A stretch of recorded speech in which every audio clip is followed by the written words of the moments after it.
Lahumul Fatihah. Bismillahirrahmanirrahim. Alhamdulillahi Rabbil Alamin. Ar-Rahmanirrahim. Iyyaka na'budu wa iyyaka nasta'in. Ihdinas siratal mustaqim. Siratal ladzina an'amta 'alaihim ghairil maghdubi 'alaihim.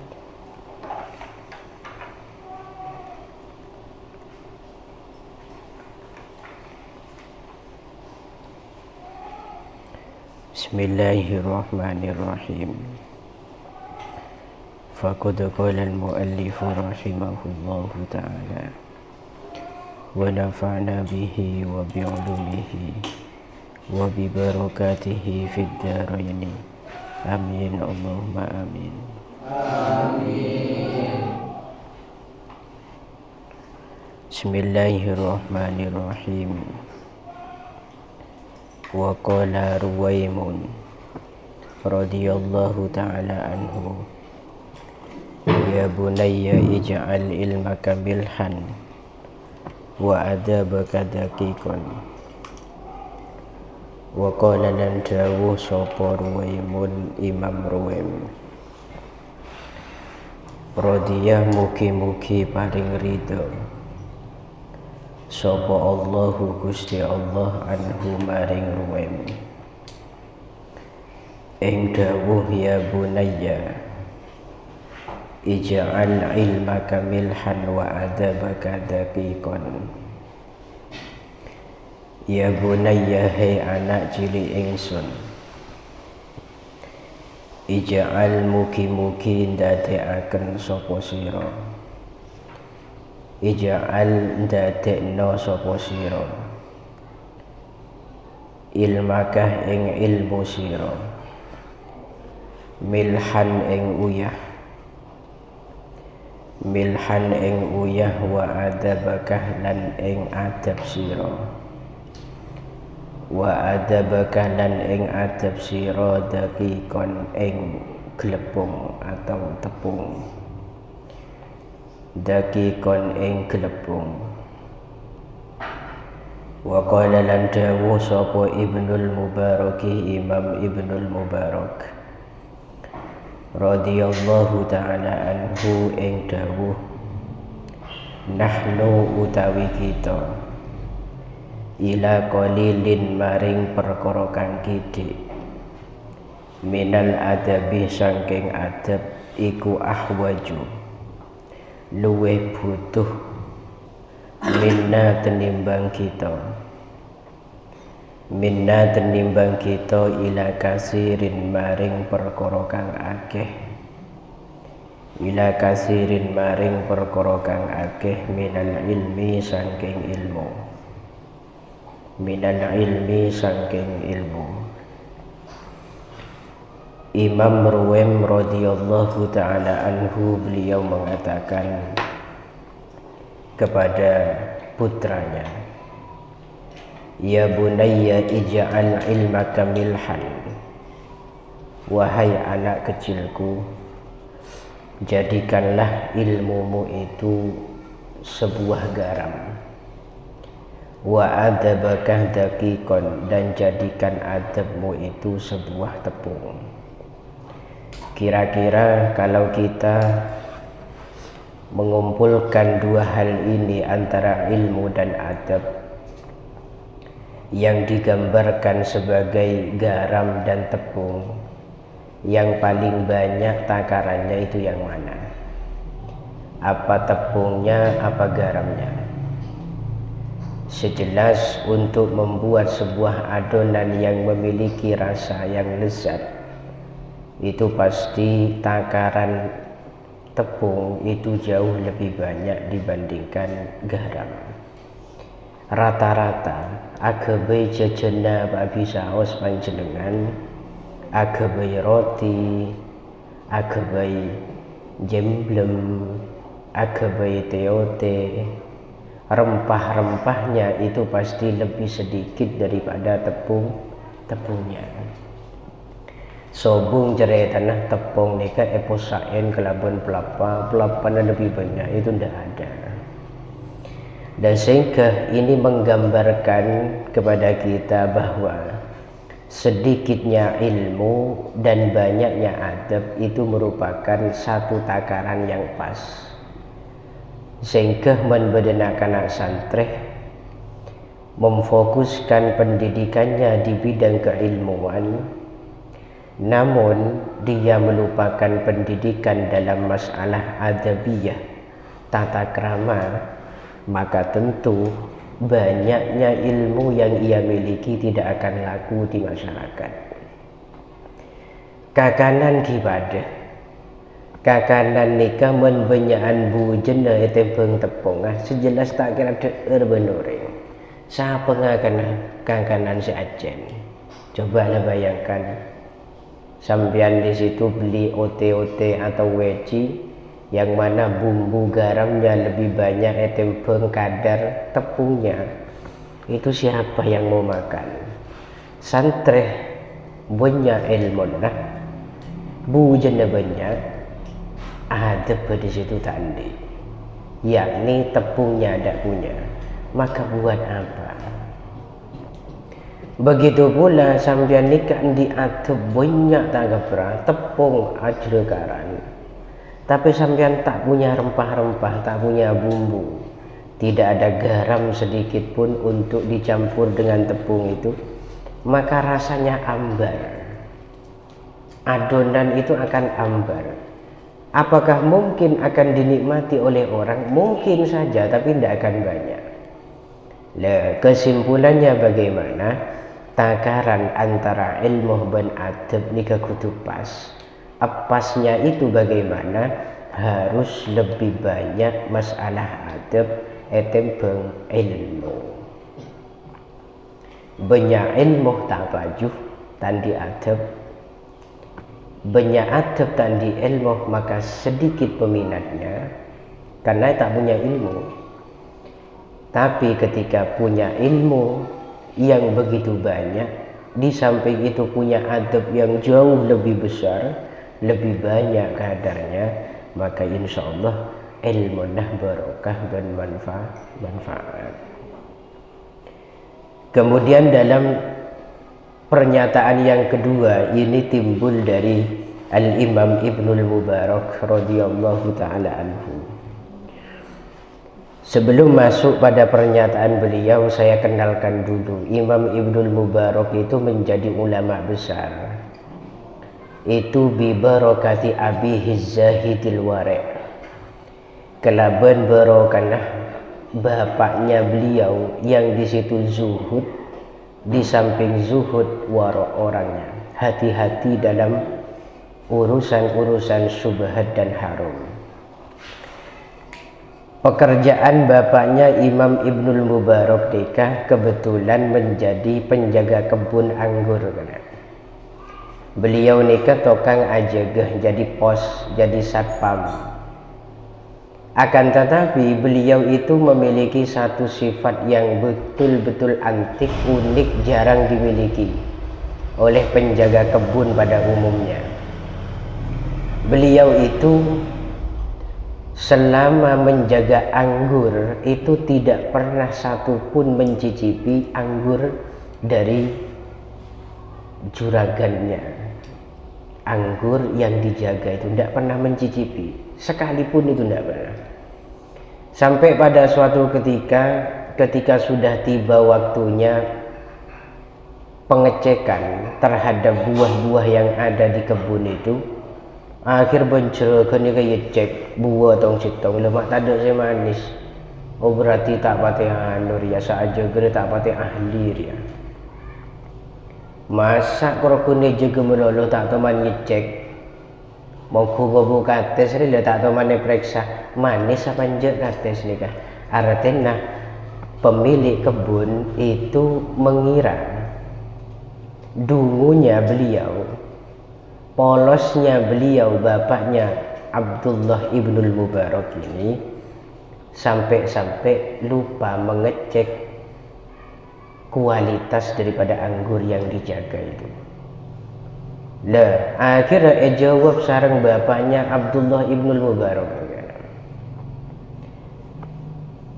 Yang saya paham dan yang saya tahu, panjenengan itu menyuruh saya dan menugaskan kepada saya untuk menjaga anggur, menjaga kebun ini agar tidak hilang, agar terjaga dari beberapa hal yang tak diinginkan.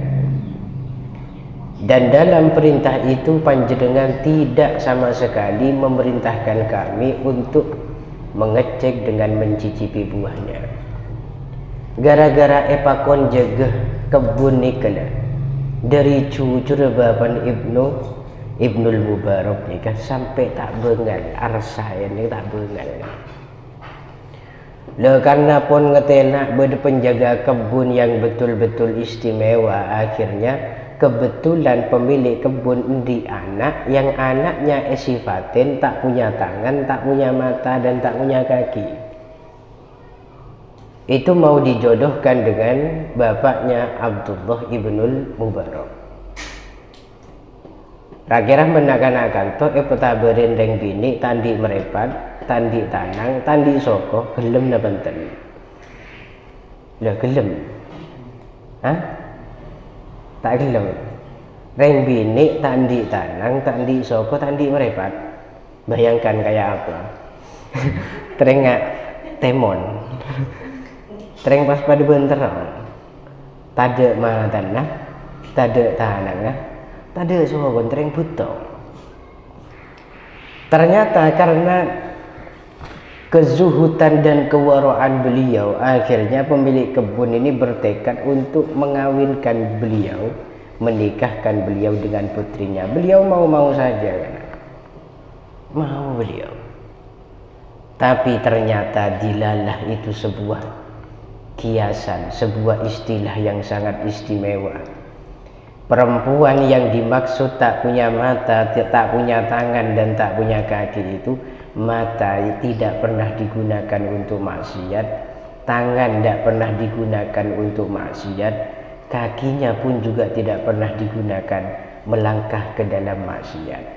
Artinya ring bini nikah solihah, top markotop gitu kan. Wah, akhir pas disetujui menikahlah dengan Abdullah ibnul Mubarak. Bapaknya Abdullah ibnul Mubarak. Akhirnya di situ punya anak yang soleh alim seperti Ibnul Mubarak ini. Paham? Nah, nikah ada hubungan yang begitu erat dengan keistimewaan orang sepuh, di mana orang tua itu betul-betul berkualitas dalam dirinya, dalam keilmuannya, kezuhudannya, persenaate seterusnya, maka itu akan menurunkan anak-anak yang soleh pula nantinya. Lekan engki kan, kita itu mentah-menan berilah. Itu bibitnya kan macam-macam kan. Beda sebibit yang kualitasnya unggul, ada yang bibitnya biasa-biasa, beda semudo zara. Lah kita itu jangan berharap menanam benih yang kualitasnya biasa-biasa saja, kemudian menghasilkan sebuah buah yang begitu berkualitas. Itu kan tidak mungkin. Mentero endi semangka semapan buahnya, maka bibitnya harus cari bibit terbaik, kan? Tero di kates semapan pandek tapi lebok buahnya, nis manis buahnya, nyari bibit semanis, bibit selarang semapan. Nah itu termasuk talazum, sesuatu yang pasti terjadi. Jika induknya itu baik, maka anaknya pun juga akan baik, gitu ya. Imam Ibnul Mubarak di situ mengatakan, nahnu ila qalilin minal adab ahwaju minna ila kasirin minal ilmi. Kami itu lebih membutuhkan terhadap sedikit daripada adab dibandingkan banyaknya sebuah ilmu. Kula nika lebih butuh adab senajan segundik bang ilmu walaupun banyak, tapi tidak beradab. Umpamah ada dua sosok manusia yang disejajarkan, Yang satu punya ilmu tapi tidak beradab, yang satu punya adab tapi tidak berilmu. Ini kualitasnya masih lebih baik yang beradab tapi tidak berilmu. Kalau yakin bini aneka umpama petabarin yang laki dua tadi itu, sesitong di adab tapi tak di ilmu, sesitong di ilmu tapi tak di adab, rakirah mele sekama sampean. Kalau yakin sampean mele sendi adab nikah. Karena men orang sendi adab nikah, jangankan di situ membuat sebuah pengkhianatan, menyakiti atau yang lainnya, ida yang lainnya. Setiap pun mereka itu akan sanggup menggembirakan hatinya pasangan, membahagiakan pasangan dalam situasi apapun, itu karena faktor adab. Al-muta'addib, orang yang diadab itu lebih penyaman, mengutamakan sebuah perasaan, nyaman tidak beradab.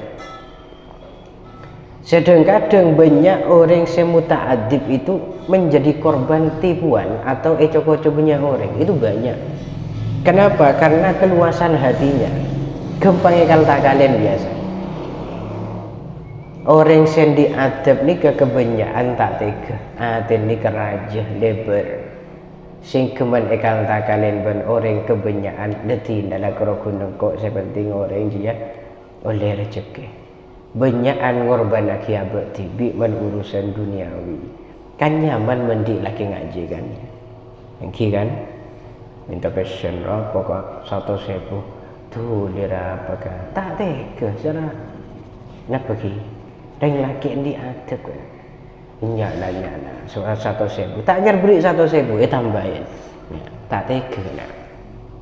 Tapi menurut di ilmu melolo tadi adab banyak alasannya di situ banyak. Lah coba pikir deh, kaki minta 100.000 hari kok pada kebutuhan seberia, hari kok pas mangkrak ada rumah tang usaha, mau pas bangkrut ada rumah, kaki cek deng ada aki karep pakai TV deh, terus wakil omong. Walhasil apa? Keinginan tidak tercapai atau karbohidrat.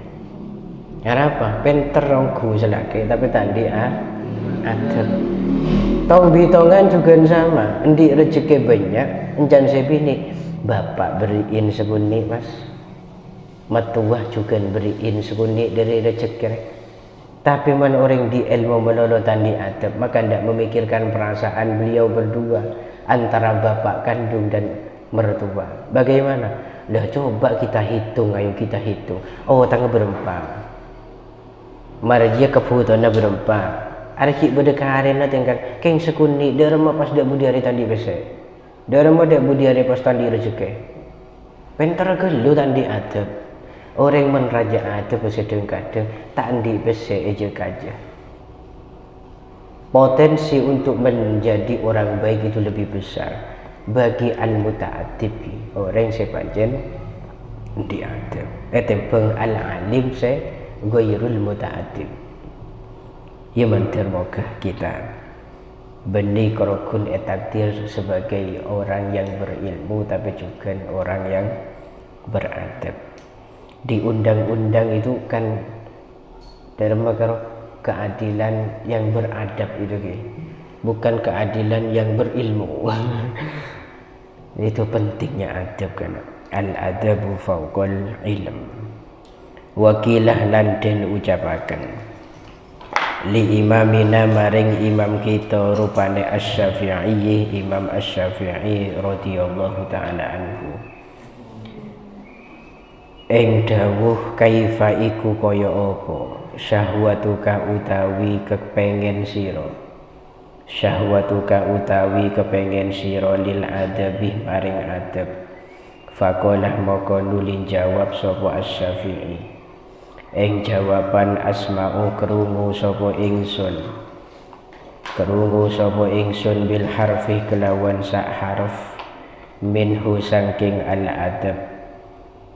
Fatawaddu nuli demen apa a'dai pira-pira anggota ingsun, apa a'dai pira-pira anggota ingsun annalah ing satuhune iku kaduwe a'dai ing satuhune iku kaduwe a'dai asma'an pira-pira pengrungu asma'an pira-pira pengrungu tatana amuh kang ngrasa enak apa asma'an tatana amuh kang ngrasa enak apa asma'an bihi kelawan al harfi wakila lan den ucapaken lahu maring asy-Syafi'i ing dawuh wa kaifah lan iku kaya apa talabuka utawi oleh golek sira talabuka utawi oleh golek sira lahu maring adab kala jawab sapa asy-Syafi'i talabul mar'ati ya iku kaya oleh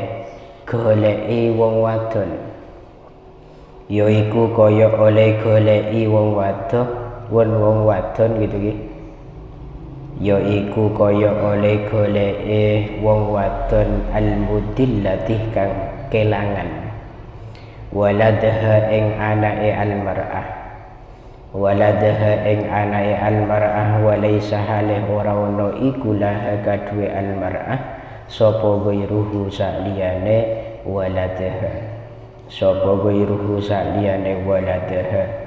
Ada seseorang yang bertanya kepada Imam Syafi'i radhiyallahu taala anhu, kaifa syahwatuka lil adab, bagaimana keinginanmu, kecintaanmu dan kegemaranmu terhadap adab wahai Imam Syafi'i?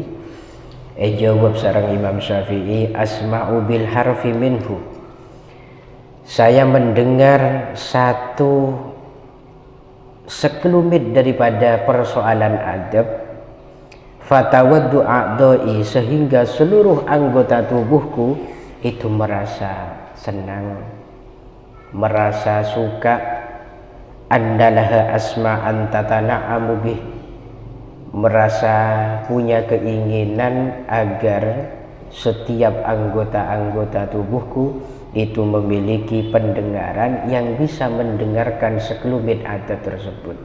Artinya senika, bahasa sederhananya Imam Syafi'i ini ketika tanya Aki, sebesar apa kecintaanmu dan keinginanmu mendapatkan adab, itu beliau membuat satu masal, satu perumpamaan.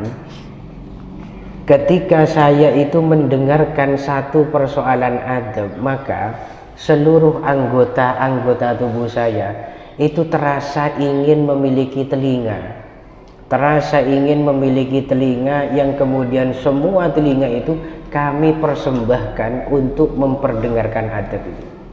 Ini kesangking terrendah Imam Syafi'i dalam menghasilkan sebuah adab.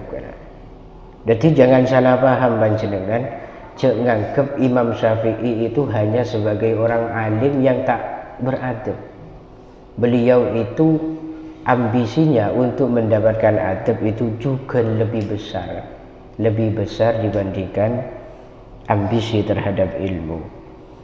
Kemudian wakila lahu kaifa talabukalah, bagaimana tuntutanmu terhadap ilmu adab itu sendiri? Maka jawab sareng Imam Syafi'i, talabul mar'atil mudillah waladha walaysa laha ghairu, saya menuntut ilmu adab itu seperti halnya seseorang perempuan yang kehilangan anaknya dan itu hanya satu-satunya, dia menuntut untuk menemukannya. Kesemangatan Imam Syafi'i dalam nyareh ilmu adab ini kepada sareng semangat seorang ibu yang hanya punya satu anak dan itu hilang kan.